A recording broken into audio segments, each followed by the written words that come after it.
that Wi-Fi together, son. Here we go again. You ready? Nah, you ain't ready. You ain't ready. Hold on, man. That's not loud enough. The applause not loud enough. What? Hold on, what? I want your body. If you love me, let me get your body. You know what I'm saying?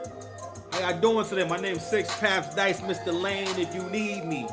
Welcome to Six Paths TV. Don't mind me.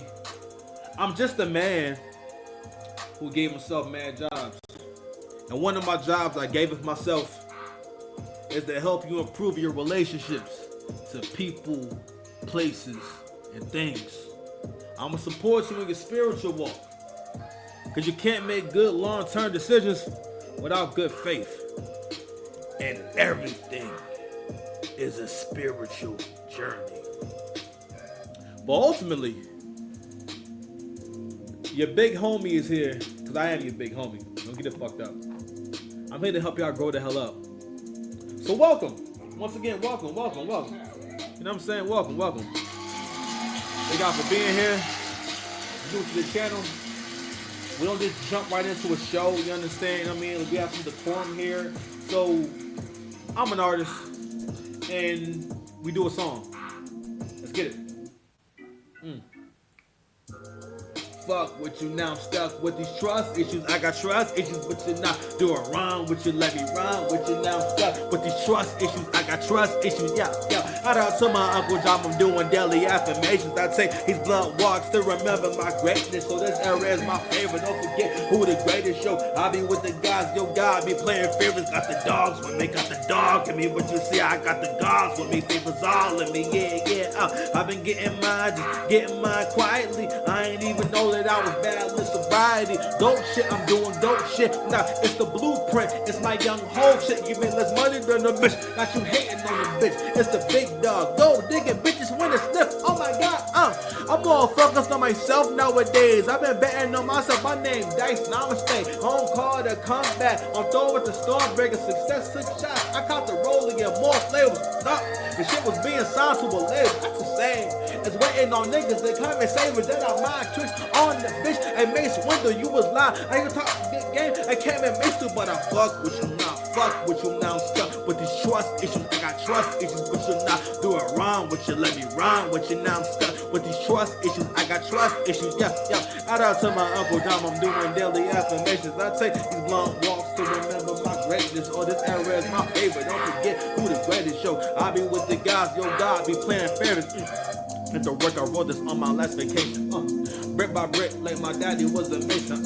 I like the shock was up and playing operation. Meaning these weak niggas forever adjacent to own bop, my nigga. I should've bop, my nigga. I said shout out to Butter from the block, my nigga. I'm a black superhero to my ops, my nigga. So if we got static, only shot, my nigga. It's a green light, not a limelight. But you better get your mind right, you know what I'm like. Yeah, deactivated my censorship. I bought me some better clothes, escaping from rescue mode. Collecting on what was old. Goat shit, I'm doing goat shit. What's the nigga that you close with? Who you close with? Yeah, I told you legacy. That's that young Joe shit. Never superwoman up. That's that Lord Mo shit. Oh my god. Yo, my umi gave me wealth, then my daddy gave me style. Hello, dog, that's my old friend. I ain't seen you in a while. You a hating ass bitch. And I know you like my style. Every day I feel more like Nas. Don't hate me now. You niggas rapping with abandonment issues. What? I'm sat tripping and chipping when it's a little department. Catch the trigger and I'ma get with you niggas. It's just food for thought. Niggas, I said I fuck with you now. Fuck with you now. Stuck with these trust issues. I got trust issues, but you now do it wrong with you. Wrong with you now. Stuck with these trust issues. I got trust issues. Yeah. Shout out to my Uncle John. I'm doing daily affirmations. I'll take this blunt. What's good, man? Yo, man, girlfriend, shit, I got it going on. I bet in life you got some hot shit going on. I wanna look you in your eye when that shit is going wrong. I wrote these commandments and I put them in a song. My own man, never blame my problems on wife. I'm my own man, never blame my problems on wifey.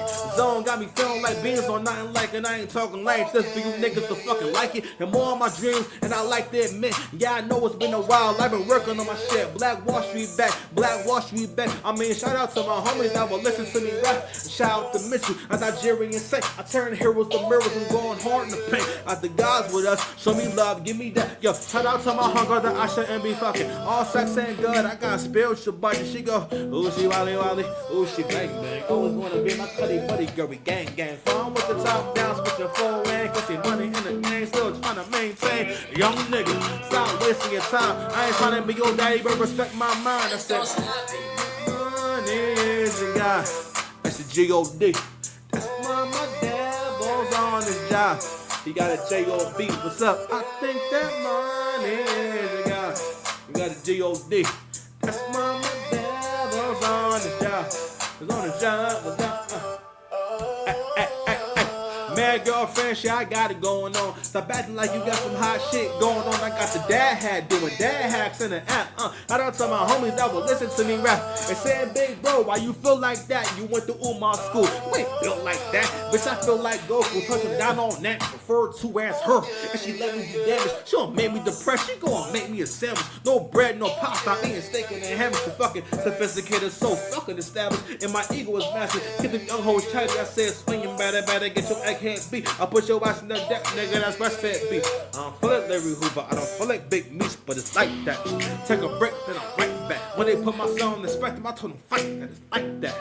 Tell my bitch I really like that. She know I'm a dog, I'm just hoping that she bite back. I can name a million things that I felt that she felt that. Oh, this trust this game and she felt that. And I'm on my nervous like only with a Hellcat. Cause I pay the price, but I ain't bitch about this set. Don't stop me. You got a G-O-D. You got a J-O-B, what's up?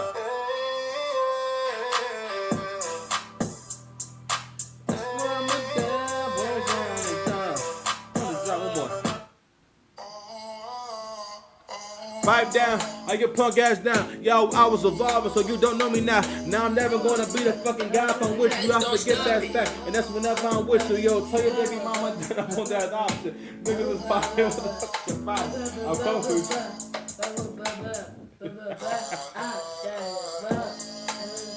Are you spinning? There we go. Like this one. Sir, you gotta let me get through the thing, man. Stop, man. What you doing? I'm doing one more. Can I do one more, please? Can I do one more, please? Alright, that one. Alright, stop. Don't touch it again. Stop. Alright, I gotta stay there then. Right back, I'ma hit you right back. Right back, I'ma hit you right back. Right back. Babe, you gotta let the song stay on one thing, man. Listen, you can't DJ. Levi, let me do the rest of the show, man. I miss you. I'm see you later, okay? Bye-bye. You're a terrorist. You're a terrorist. See you later. Go ahead, Levi. Go ahead. Say what you need. Say what you need. I know you know these songs, don't you? I want you. Levi, let me do the show, man. Bye, Levi. See you later. Go to your room, okay? Man, he came through with some crazy DJing. Anyway, whatever. We here. No. Man. 31 Grammy. Nah, man. What? My main thing, I've been stressed out. Feeling nervous and demon times. The storylines get fleshed out. Whoa, holding grudges like a bird. When I chirp, so they chirp back. When I'm on the blood, I'm the right. It was cold outside. Now it's chinchillas when it's chilly, nigga. What? You know, let's just get to the show, man. I'm listening. This dude's a terrorist, man. Listen, you know what? Because I always respected your hairline. I respect your hairline, Levi. You know what I'm saying? Listen, it's a time for me to stop rapping. Get the show started. Okay? We're here, y'all. Hope y'all all good, man. Hope y'all good. You know what I'm saying? I want your body. If you love me, let me get your body. Let me catch this body. So I know you're wondering why I called you here. We're all here for a reason. Sir, go to your room, please. I'm doing the show. All right, I'm getting ready to pause the video. Give me a second. This dude's a terrorist. I'm back. So I know you're wondering why I called you here. So we're going to be doing a little bit of a different format. I'm going to try to keep things more simple. Some of the same shit. but a little more simple. So I know you're wondering what do Shadeur Sanders and Drizzy Drake, the boy, have in common. We'll get into that in a minute. But before we even get into that, y'all gotta understand that it is the history of this country. It is the culture of this country. So always make sure they railroad, sabotage, lynch, and destroy. It is the culture, the legacy of our great country that whenever black men are great, to make sure so that we give them more obstacles than anyone else gets. Period. All right, and more opposition. And what's unique about being a black man is that it's the gaslighting that goes on between you and your peers, or you and people you think is your peers, right? Because I've been expanding a lot on the hater in your bedroom. Oh, you don't know? You don't know about the hater in your bedroom? The hater in your circle? Hold on. There's a hater in your bedroom, bedroom, bedroom, bedroom. He won't let you be great. There's a hater in your bedroom. Oh, let me be great. It's a hater in your bedroom. I had a conversation the other day with my boy, and I feel like at time to time, from time to time, we have challenge day. You know what I'm saying? Sometimes he wanted to just have a little, kind of a debate, but it was more so like he was kind of giving his perspective, whereas like the way I'm conditioned to come up to give my perspective plus the facts that factor in what the general consensus is, right? And what's ironic, not even ironic, I think it's a really interesting thing. Black people black people have had to learn how to have conversations based off of facts and not what you want the world to be, what your experiences are, which is easy to understand why you feel like that. That's how, for the most part, before we've had all this information, because for the most part, humanity, you have a panoramic view. You can look into any part of the world if you really want to. You can see the culture. You can go see what's going on in any part of the world that has the internet if you really want to. You can see what it looks like. You can see what's over there. You can see how people dress. So you get to see and see here. You are really a cyborg. You can download any information at any time if you want to. If you want to learn about a country in Africa, you can go learn about that all today, and then now you know it, right? If you want to learn a new language, that's more accessible than ever. You know what? I need to learn some Spanish. Thank you for reminding me. So with that comes the ability to have more of an informed thought process rather than say, all right, well, this is what I feel like. So for the most part, what he was saying was, basically in so many words, is the man accountable for choosing basically a bad mate. You know what I'm saying? And I think he was asking me how I would do things differently. And what I was saying was, of course, I gave my answer, but it was kind of vague because I hadn't really thought that much about it. Because I'm like, men are so damn simple. It's really hard to be specific. It's really hard. It's hard for men to get past cooperation and home cooked meals and regular sex. And my ex really did enlighten me to like to what a woman could be and what a relationship could be. Because at that point, I was cool with like, all right, well, I guess I'm gonna be tough in this when I'm by myself. I'm gonna be one of the people that's single forever and whatnot. Because the way I saw it was like, yo, we're cooked. I remember even years ago. I remember Kevin Samuels was talking about a lot of brothers out there. Their feeling about everything is that it's over, it's done. But what he was speaking to was the intellectual perspective in terms of looking at the trends, looking at how things are going. Because someone who's smart can say, you know what, judging by what I can see, and this factors into the whole concept of black folks thinking from a perspective of, having an informed thought process where you put effort into it, right? And you actually make yourself come to a conclusion, a factual conclusion, something tangible. And be able to say, okay, this is what's going on. All right. And that's really important because a lot of black folks, we lack that. We can do that for certain stuff, but when it comes to anything that gets us emotional, we're not able to look at it objectively. All right. People's lack of emotional regulation, especially women's lack of emotional regulation, which is one of the biggest hindrances to black folks getting together. But anyway, get back to what I was talking about in terms of objective thinking. those men, and this is a couple of years ago, they were able to realize, okay, this is where things is going. What in the world could possibly change it? Because we all realize, listen, the women have been poisoned, and you cannot unpoison them. Meaning that, like, listen, once they know what feminism is, it's the same as like, yo, turn shit up. I'm sorry, y'all. Yo, what's popping on Instacart right now? God, dog. Um, once, I'm sorry. The analogy I had was like for kids, right? Imagine if it was perfectly legal for kids to tell their parents, "This is what time I'm going to bed." You can't tell me what time to go to bed, right? And let's just say everything kind of went in that order. There will be no way that you can convince those kids to come under like the order of parents with rules. I mean, I'm sorry. You know what? We're gonna maintain my 12-year-old emancipation law. Basically, the scenario where imagine being able to emancipate at 12 years old, but you also get room, board, food, and a stipend for clothes and everything. And it's shuttles that take you to all your important places like the doctors, the laundromat, the grocery shopping, and the park, right, or whatever, right? They have shuttles for that, right?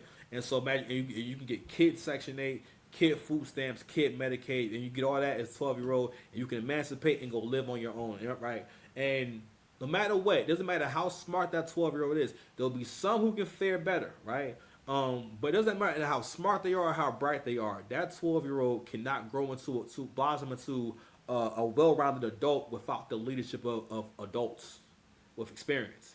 You cannot lead yourselves, right? But let's imagine there was a market where a lot of let's imagine that it was normal for married couples to not be able to conceive and they want to adopt kids and whatnot, right? Women of today are a lot like if in this scenario they're like adopted kids who are like 18 years old on a podcast talking shit about, yeah, I can't carry on your legacy if the combined income is less than $200,000. You know what I'm saying?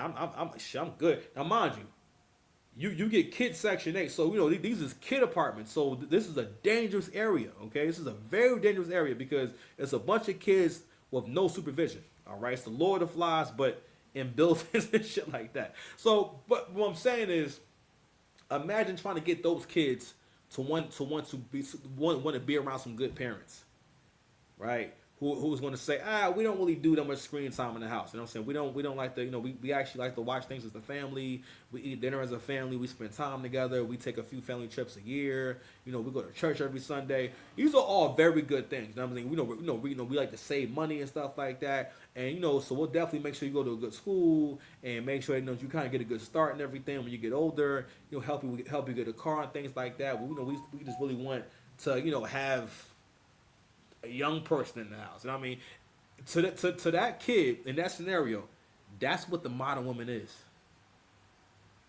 and that's why it's a wrap. But anyway, I'm bringing it up because in those scenarios, in those examples, right?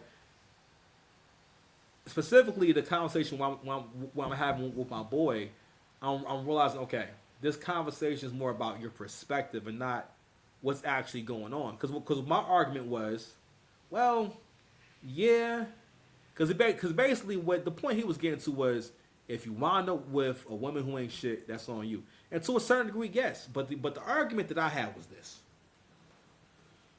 it is black culture to disrespect and shit on black men. And if he actually becomes something and makes something of himself, he is always the most attacked in the community on every single level. There was no appreciation for that nigga, i.e., the coming home party for the dude from jail. There's no we got it's to the point where there was a whole industry with monies involved where women are trying to meet niggas in jail. Don't get me wrong, it's dudes mean inmates too, and them niggas is niggas is daredevils, man. I don't know what to say. Them niggas is reckless. They would live a young, wild and free. Nigga, if you were dating an inmate, first of all, what bugs me out about sidebar, what bugs me out when I watch Love After Lockup is the guys dating women in jail and then treating them like ladies. You know how dumb, and this is tough for men to understand. But you gotta look at it how you, if you're a father, you have a much easier time understanding what your role is in a relationship. When we say you're not equal, it's more so about like, no, your responsibilities aren't equal. I mean, it starts there. What y'all have to do is not equal. She does not have to think about what you think about. She doesn't have to be the kind of person you are. No, you have to have rules and you enforce the rules. No, you teach her rules. Because when women make up rules, they look at all this dumb shit going on now.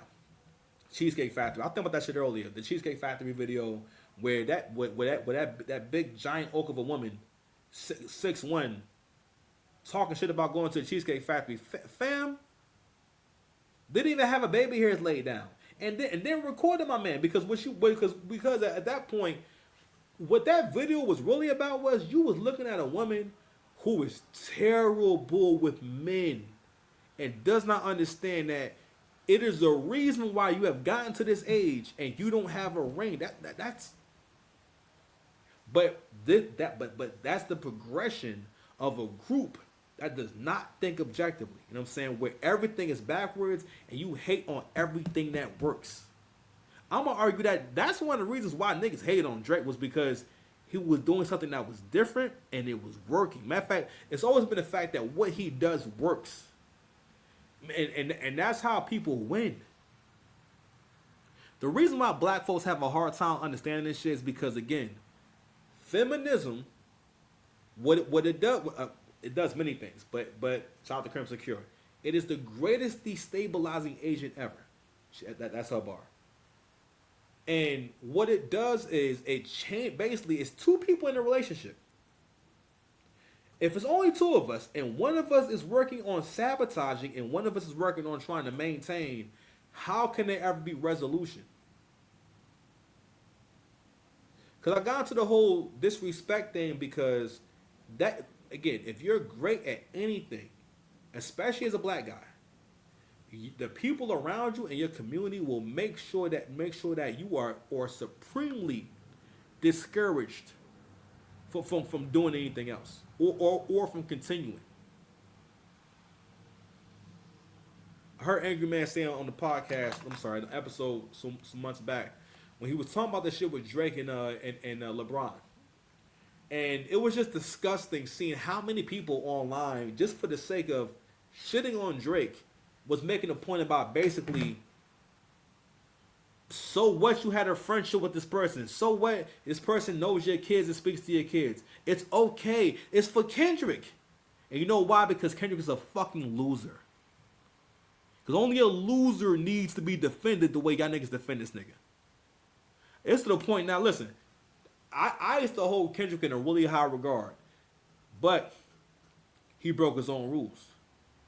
However you present yourself, the moment that you start doing the complete opposite, and it's obviously for personal gain or obviously a move of desperation, that shit has to be called out. Usually when someone is that compromised, when someone does some corny shit like that, especially you ninjas, because for the most part, this nigga has made this whole thing with Drake and Kendrick has been about gaslighting, because what y'all niggas love is a loser mindset to the point where you want to pretend that everything he's been putting out is fire. Before Kendrick put out Euphoria, I had a homeboy of mine basically calling the battle already, saying, "Yeah, man, K-Dot getting ready to drop, man. He's just gonna," like, he didn't even hear what he had to say yet. As if like Drake is a new nigga. I'm like, nigga, get the fuck out of here. Kendrick has never been light years ahead of nobody.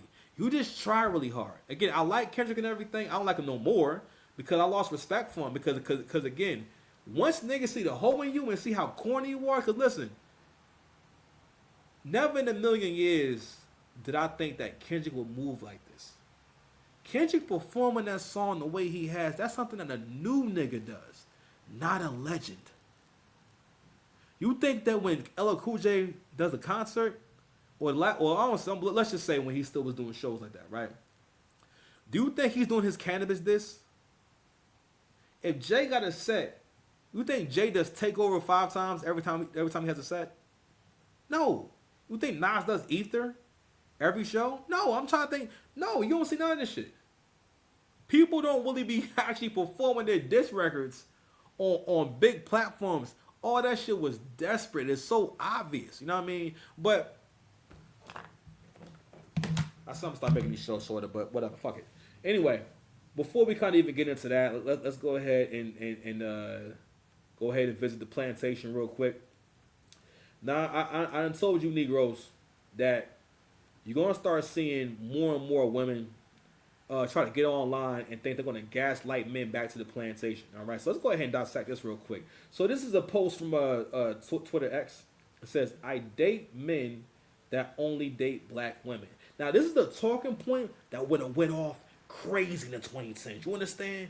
It would have been bombs dropped. You know what I'm saying? It would have been like, I snap my fingers. You forget that you ever gay. I was never gay. Exactly. Wait, no, stop. Yes. No, stop. You can't. I was never gay. Okay. No, I was. it was like that. It was that magical. It's a different day now. And surprisingly, we got a chime in from a sister Keisha. Let's go ahead and read what she had to say. And she makes a really profound point. And I want to explain to you what that means in terms of how black folks think, okay? So, a girl writes, if Sierra felt like this, she wouldn't have met Russell. Or she wouldn't have met her Russell. And she says her Russell because, again, it's hard for black men to understand, right? But when you look at our history, this is a point that Angry Man made about our history as FBA people, right? And think about the information that's passed down through our DNA, right?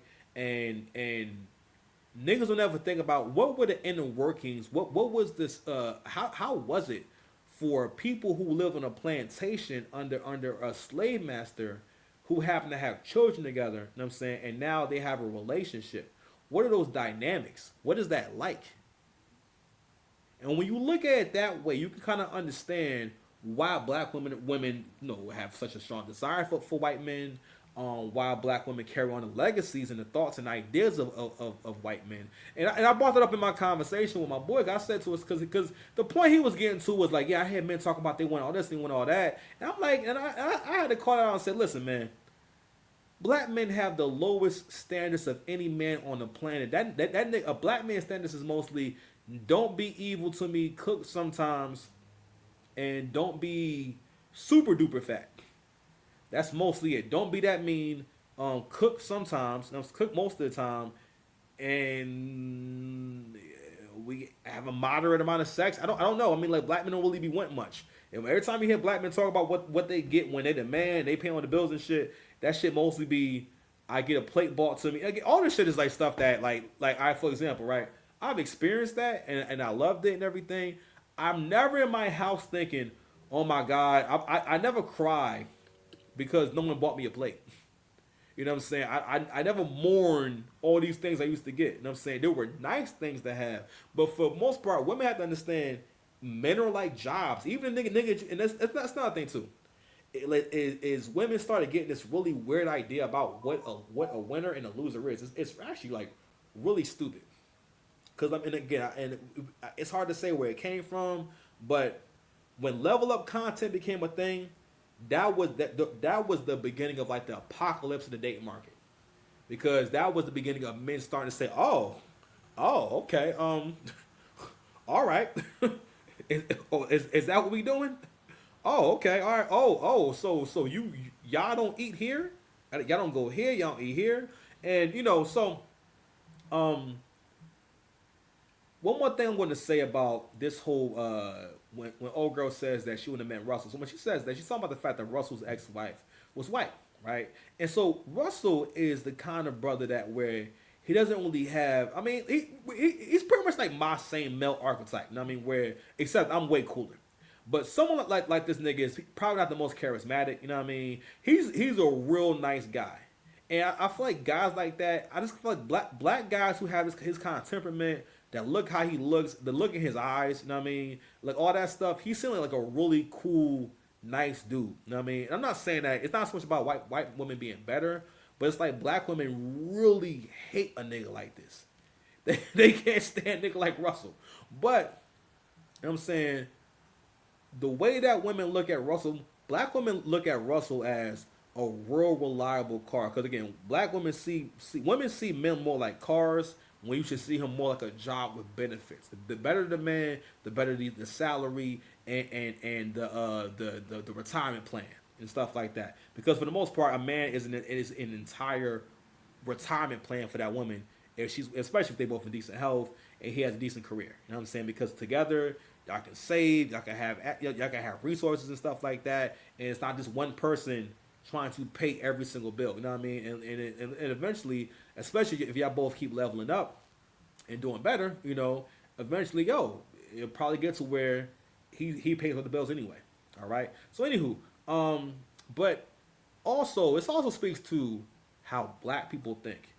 The reason why I brought up the whole thing with like like that bar when it went off crazy in the 2010s when she says I date men and only date black women. What she's doing is kind of ringing a bell for the slaves or ringing a bell, basically saying I'm sorry. She's basically she's shaking her bag of Scooby snacks. Shout out to Angry Man, right? And a tweet like this is supposed to get the black men who are thirsty to jump up there and say, I'm here to worship you, queen. It's been really tough for black men to understand that women do not like you better because you worship them.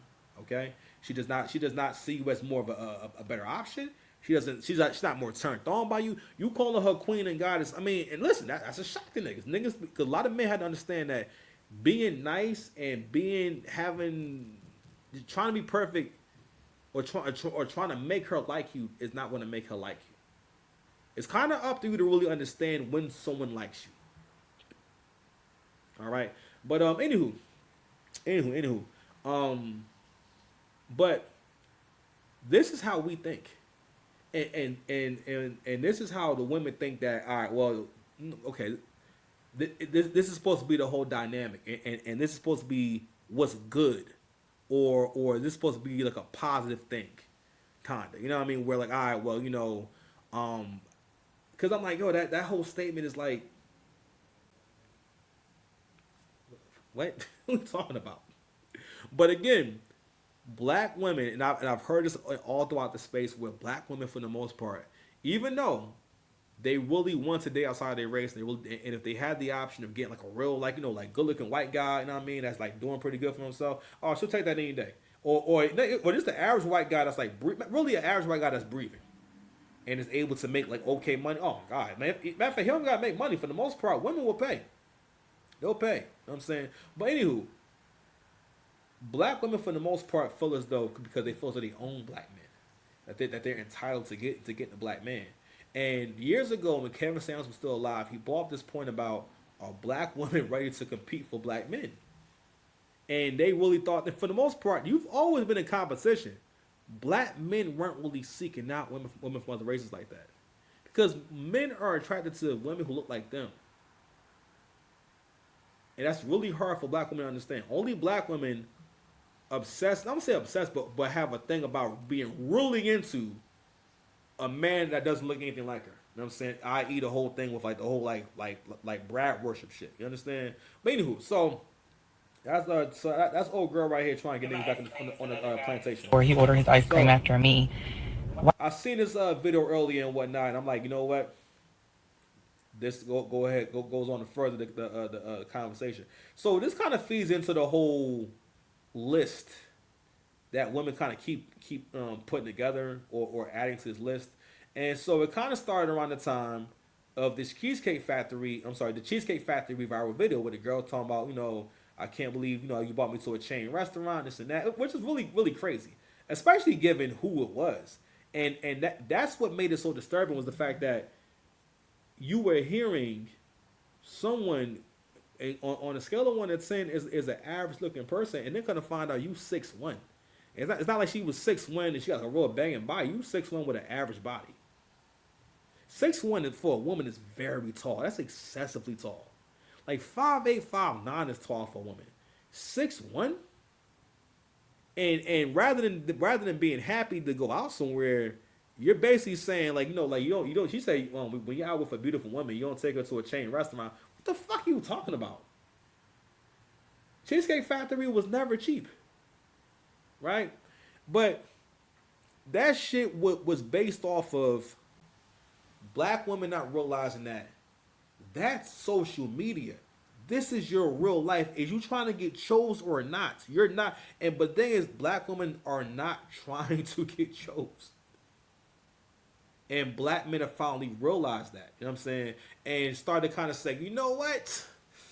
Let me go see what Marie is talking about. You know what I'm saying? And real talk, niggas been saying this shit, but I'm gonna tell you right now. What's gonna start happening is you about to see the most mixed race kids y'all ever seen in y'all life. The uptick in biracial kids, and it's gonna be black men with women from other races. It's gonna be a huge uptick in that, and you're gonna see a whole new like group of black people kind of be born because these will be melanated people.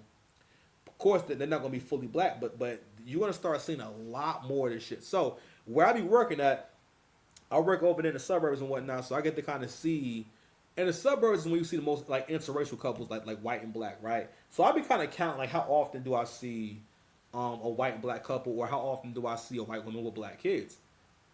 And I'm like, but again, you're always going to see it in really nice areas, though. You're not going to see it as much because you're going to see it where white folks are, right?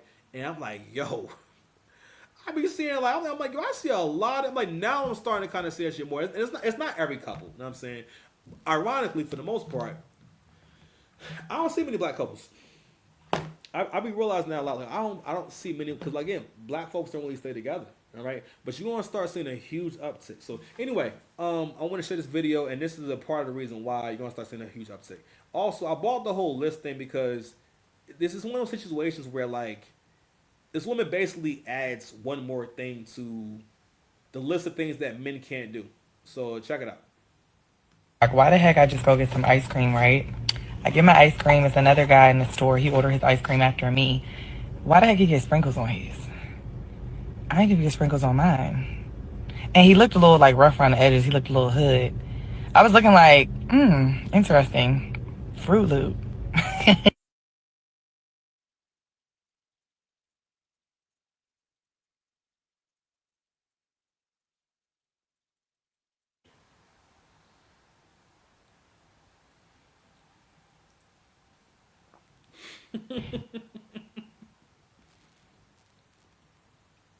Yo, that just said 836. Pardon me, y'all. Hold on.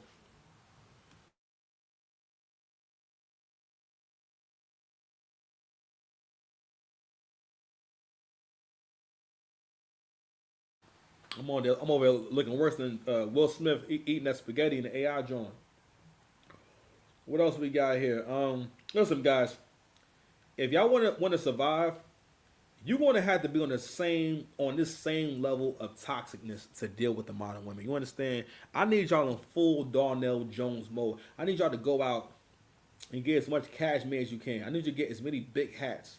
I feel like Joe Budden was the most toxic when he had these kind of fucking hats. He like these fedoras and shit.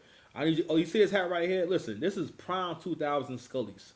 Okay, I need you in shit like this. I need you in mad beiges, mock necks, all that shit. So the Twitter post reads: Darnell Jones told his woman he needed time and space to go mess with other women to know if he really wanted to be with her. Then was crying, sliding down a window pane, going, I can't read that. I just can't. Swiddle, little D, do, D, D, D. Because she went on a date with someone else. Listen, as far as the lyrics go, that is a crazy toxic song. But those lyrics are amazing because you do not realize that that's what he's saying. It took people years to realize, yo, this song is crazy. Like, what the fuck is he talking about? I mean, I would hear the lyrics and be like, I don't know, this is kind of wrong. You know what I mean? I used to feel like, you know what? Your body. If you love me, let me get your body. I think it came with I Want Your Body. But all right, man. Let's go ahead and check out a few clips from the situation. So, you know, I'm not the biggest sports fan, but I thought it was a really interesting topic. So this whole thing with Shadeur Sanders. So some people have different thoughts about it, right? But Shadeur Sanders is the son of Deion Sanders, right? So Deion Sanders was also a legend in pro ball, right? And Shadeur Sanders has been building up his own career and his own name for a little while now, right? So recently they had the draft and everything, and Shadeur did not get picked until the 5th round. So I want to go ahead and just play a few clips and everything, and then I'm going to expand it out, and I'm going to go ahead and play a clip from matter of fact, I want to make a point, and then I want to play a clip from the Rory and Maul show. Then we're going to go ahead and close it out, man. So let's check it out. Where is that? Where it is? Where it is? All right, fair I use. don't see, outside of not being have the rocket arm and the 4.6 speed and the big frame, the 6'3", 230-pound frame, what is he lacking? Somebody's going to have to explain that one to me. 4th round, Kirk Cousins went. 4th round, Dak Prescott went. Worked out pretty good for them. It's just that Shadeur was projected a lot higher than they were. That's why we're having this discussion. For Deion Sanders and Shadeur Sanders, all I can say is I think it's disgusting. I don't understand what the heck's going on with this. 5th player on my board. It's never happened before in 47 years where a player that high has dropped this far into the 4th round at quarterback. That's sitting there in round 4 with other quarterbacks being taken who aren't as good as Shadeur, aren't even close, in my opinion, in terms of accuracy, toughness. Arm strength is certainly more than good enough. I don't see, outside of not being have the rocket arm and the 4.6 speed and the big frame, the 6'3", 230-pound frame, what is he lacking? Somebody's going to have to explain that one to me. 4th round, Kirk Cousins went. 4th round, Dak Prescott went. Worked out pretty good for them. And listen, that's coming from Brad. You know what I'm saying? You know, Brad don't give it up unless you're really doing some shit. All right. So if you got Brad giving it up, right? It is his country's legacy, especially if this is if you're trying to get your legacy off, because what they seeing is this is some generational shit. It's really an attack on Deion Sanders because Deion Sanders did not have the story. Because you got to realize, whether you like it or not, I don't know, man. I feel like these white folks do kind of be wanting like niggas to get money and then kind of crash out and burn. I don't know. Or just be like unsuccessful once they're not like in the league or not as popping no more, right? Deion Sanders didn't have that same kind of story where he lost it all or he had to sell out, nothing like that. Deion Sanders went on to have a second career as a coach, all right? And became successful as a coach, right? And got his stock up that way. So he's built quite a great legacy for himself. And now, you know, he has his son here. And again, maybe it's symbolism. Black folks love symbolism. We just thinking, man, it would be so dope to see his son have a similar trajectory. But what it is also that, listen, white folks don't like black men having no goddamn legacies. They don't like that shit. You know, oh boy, they don't like that. They don't like that shit. You know what I'm saying? But you know me. Shoot, what I say? Come and get me, baby. Right? So, in the 2010s and 2020s and whatnot, we've seen more niggas actually get lynched than ever. We've seen more black men be doing really, really good and then lose it all what seems like instantly. And you can't help but to think that, like, there's a message. Because more than ever, listen, black men are on the rise. Again, there are more black millionaires in this country than ever before. Also, black men who are successful, black men who are similar to my archetype, we're breaking off and stepping over dead bodies. We're not listening to you niggas no more. No. You're not my people. You're not my people. Shoot. Come and get me, bitch. They don't know what's going on. They never had my back. He told me how much he wants to protect you. They never had my back. Motherfucker. Never had my back. So you want to start seeing more of a change, but anywho, so going back to the examples, right? You had the shit with Kanye losing his basically his stock, his billionaire status with the Adidas brand, right? From that to just all this other shit. You know what I mean? It's his situation with his children's mother with Kim K. That shit was crazy. Matter of fact, that shit made Kim look so corny. Now she didn't now after leaving Kanye, it's another thing too. It's crazy how after women leave their husband, they start going down more and more. You went from one of the greatest entertainers to ever live to fucking Pete Davidson. Nasty word. But anyway, who else we got? Jonathan Majors. The Jonathan Major story has to be studied. That shit is freaking crazy. I don't think Jonathan Majors has been in a movie since 2023. I don't think. All right, and like yo, he was coming up and everything, and it seemed like man, he was going to be the new star in Hollywood, and just like that, over I don't say over nothing, but it was like fam, you like, in our era, someone getting locked up or getting charged for something like that was because you were actually beating someone up. He's going through all this because he had an altercation with his girl. And it's crazy how far these things can go. Tory Lanez lynched his ass. He got lynched. They gave this man a maximum sentence for what really was an accident. You would think that he was chasing her down the street trying to end her life. A firearm went off by mistake, and he got 20 years. Granted, he shouldn't have had a firearm and everything, but he got 20 years for a firearm going off by mistake. And on top of that, I heard there was no DNA evidence. So that's been an ongoing thing. Now we see it with Drake. But because it involved someone that you feel as though... Kendrick never been on Drake's level. The status niggas give Kendrick is based off of their hate for Drake and they hate for anyone who is successful on their own terms and does things that actually work. With Kendrick's music, don't get me wrong, I always liked seeing Kendrick be in the spotlight. I never really understood why he was there, because I always felt like this is kind of weird. It doesn't really fit the mainstream and everything. You know what I mean? And I never thought. Well, yes, the haircut can be used unless you're on shifts. Why is it saying this? I don't know why it said. Okay, whatever. I don't know why I said that. So, okay, it's weird.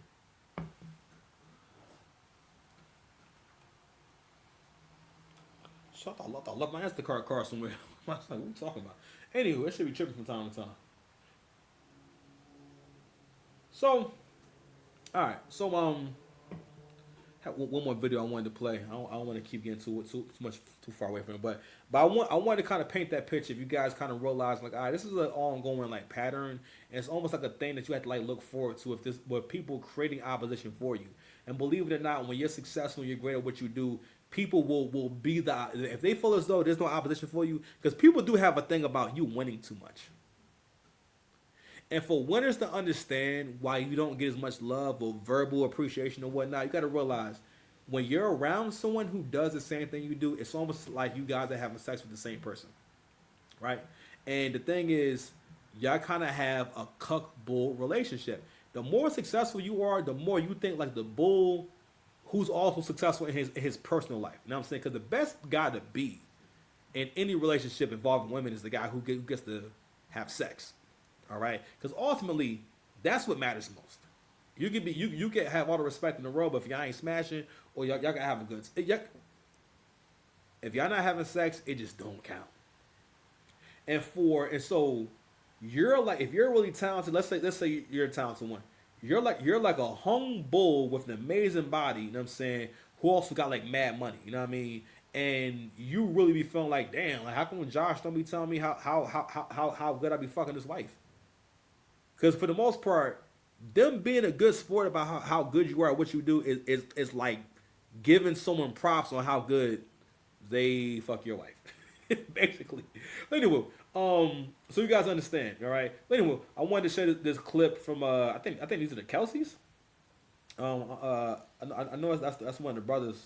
I think starting quarterback. They picked two of them in the draft. Shadeur, hit us up if you need any food recommendations out there in Cleveland, big dog. Good luck. Obviously, Shadeur Sanders sliding. Biggest story out of the draft was obviously Shadeur Sanders sliding to the 5th round. Some people had him like top 10 picks, right? God, I love this for Cleveland. I really do, man. The Browns fan deep down in my heart is just like, yeah. A lot of anonymous reports prior to the draft that his team interviews went poorly. I think whoever's the anonymous person that's saying this should come out and say who they were and what. Say it with your chest. Like, what the is that about? I'm not sure why he dropped, whether it was the interviews or whether it was stuff that they saw on film. What I saw on film, I thought he was a way higher pick. And I think that's all that should matter. I feel like this is going to be such a fresh start for him. I can see him working his ass off and becoming the starting quarterback in Cleveland at some point, for sure. The reality is, to me, it's hard to find a great quarterback in this league.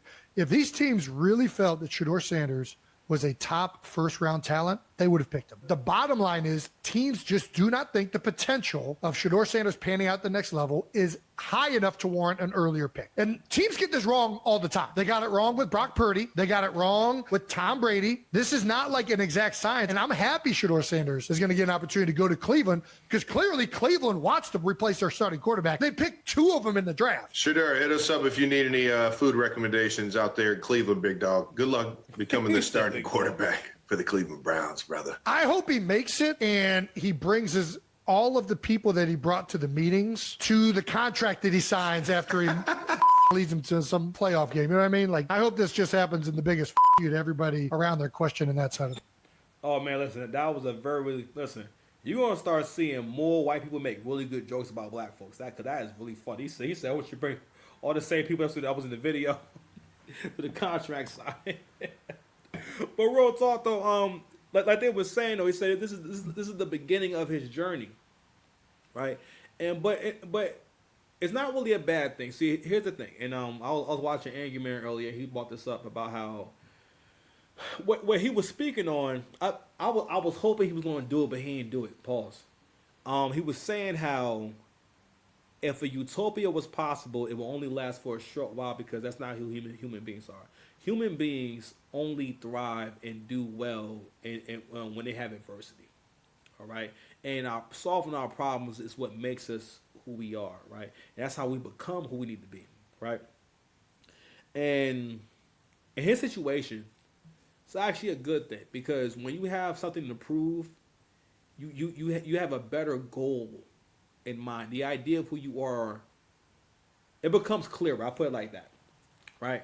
Because listen, you need ops. You need your opposition. You need your haters, right? You need that shit because you need to have someone in mind, some reason. All you need is a good reason to up your game, and that's always a great reason to up your game. All right. So I know you're wondering, all right, well, what does that have to do with Drake? So over this last year, right? What we saw more than ever was this whole gaslighting situation going on, where it's like it wasn't about the fact that Kendrick did anything great. It was all about you've won enough. You do good all the time. Let him do good. Basically, share. Can you please share with him? So I'm gonna share this clip right here, and we're gonna go ahead and react to it. What was I saying? Lines that hit from Euphoria. You had your turn. We're gonna ask Maul now. Maul, were there any lines objectively that you think struck a nerve from Euphoria? I honestly can't remember Euphoria, like the part. And I'm being serious. I really can't remember. I can't quote a single. So you see what he just did right here? God level gaslighting right here. Whenever somebody makes a point in their series, if you can start laughing at the perfect time and give people do this shit all the time. Where they hear you making your point and they'll start trying to laugh while you're making your point. Whenever you do that, that always makes someone seem as though they bullshit. You know what I'm saying? Okay, babe, you gotta go in your room, okay? I'm doing the show. Okay? You heard me, babe? I'm almost done. Go in your room, okay? Okay? I'm almost done. Hold on. They're gonna be playing his tablet and stuff like that. But anyway, so this is something you can always do to basically stop someone from gaining momentum. So what he's doing is he's stopping him from completing the start. These are all manipulation tactics. People will do this shit. If you make it too much sense, or if they know they're getting ready to lose, because listen, someone who really doesn't have anything to lose, or someone who is being genuine about how they feel and what they're saying, they don't mind letting you finish your thought. That is an attack to laugh at someone while they're making a point. That's gaslighting. Ball from Euphoria right now. Hey yo, I'm being dead serious. If y'all have a line that y'all can give me an example of, I would love to talk about it, but I really cannot think of a line. Okay, so the answer is no. You don't think anything landed at all? landed, and I mean, yeah, like that affected because I mean we're eventually going to was get Euphoria the one about his dad or no, that's Meet the Grams. Which one is Euphoria? I mean, it's one of the longer records. It's it's when he gets in his Toronto shit, Crody. That one. Yeah, I don't think that was a good landed. impression. Fuck y'all. Yeah, I don't think none of that landed. New King Crody? Yeah, that one. Nah. When I see you dancing with Sexy Red, I believe you see two bad bitches. That was the hardest bar of the whole thing. Listen, Euphoria was the best drawing out of all those because Euphoria was authentic, and that was what Kendrick actually does. And also, I think that was the pockets that he actually. That was actually Kendrick, you know what I'm saying? And that was Kendrick being dope, you know what I mean? But it wasn't really the best battle record, really, because he wasn't really going at Drake the whole time. It's like, you're doing these different voices, and, at first he, like, floats down from the sky, I guess. I don't know, man. The way this shit starts off, it's like, it's almost like you're trying to convince me that you're getting ready to say something. It's like trying to convince me that what you're saying is going to be so profound and groundbreaking and it's going to be so serious, but it's not. All right, it's like the trailer to a profound moment. You know what I mean? Where it's like, oh man, something about to happen. This trailer is fire, and then when you finally see the whole video, it's like, oh, okay. The best part was the actual trailer. The best part of Kendrick is the idea of Kendrick, not like how he actually raps. Okay, but anyway, so. I had this clip here. I also want to share one more clip that I had where, yeah. Think that there was indeed some. Hold on a second. Someone from the OVO camp that was providing information that Drake. Do you think that there was indeed someone from the OVO camp that was providing information that Drake would have rather not been provided, that Drake would have rather not gotten out? Do you think that happened?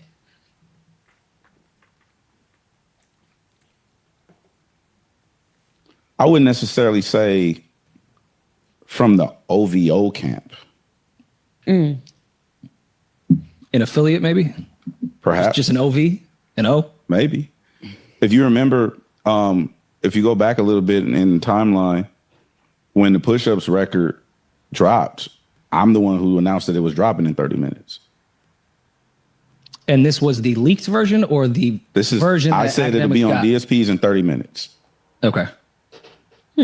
And again, the version that leaked or the version that ended up being the official song, I'm the one who said it'll be on DSPs in 30 minutes. Okay. He's not answering the question. What they're asking him is basically, was it the first version or the second version? So that's my answer. So basically, you lying. If someone says that's my answer, they lying. But anyway. Do you think that there was indeed someone from the OVO camp that was providing information that Drake would have rather not been provided? That Drake would have rather. So basically, what's going on is basically that he's admitting that. I think it's two different videos, but basically he admits to there being a mole in the OVO camp that was basically funneling information, or UMG was funneling. I'm sorry, that's what it was. They're saying that UMG had this information on when these records were dropping and everything, and then they basically let Kendrick know, Drake's getting ready to do Family Matters right now. You know what I mean? So because Not Like Us did come out right after Family Matters came out, it was like right on time. And I never thought about the timing of that whole thing. Like, you know what? Damn, you know what? Like, wow, you kind of just figure, okay, well, it's a battle and whatnot, right? Kendrick just ready. But then you gotta start thinking about how long did Kendrick have these records? Like how long did he how many of these songs did he have? And how long did he actually have these records? Because he obviously didn't just make those songs. Right? And you gotta start questioning this, like basically how long was this being planned? Because it's super duper clear that this is a concerted effort all against Drake. Let me go ahead and read the caption from Beloved. Shout out to Kev Talks. It says rather not gotten out. Do you think that happened? It says Jesus my bad, hold on. Oh, what's that? Oh, no caption. All right, whatever. Jesus, Kenny got to get his people in line. They all clout demons living off him now. So this man knowing that there's an open case on UMG and Kenny colluding and triple downs and reveals it wasn't an OVO mole. Oh, my bad. I'm sorry. I was wrong. It wasn't an OVO mole, but someone who knew the inner workings. Clout is a hell of a drug. Let me see. Open this up real quick. So this is the tweet talking about. I hear the boys dropping a hit tonight. I hope it's amazing. Another one. He was dropping. He held back out of fear, just like he's holding up Camilla's song release as we speak. Let that young lady drop her vibe, bro. You like your accent sometimes. So those were the tweets they're talking about. You know what I'm saying? Where basically, before the records came out, I mean, he was the one that, basically was, had the inside information. I'm sorry. Basically, information about when the records will be released was being leaked, right? But anyway, I had to say this, man. I'm sorry.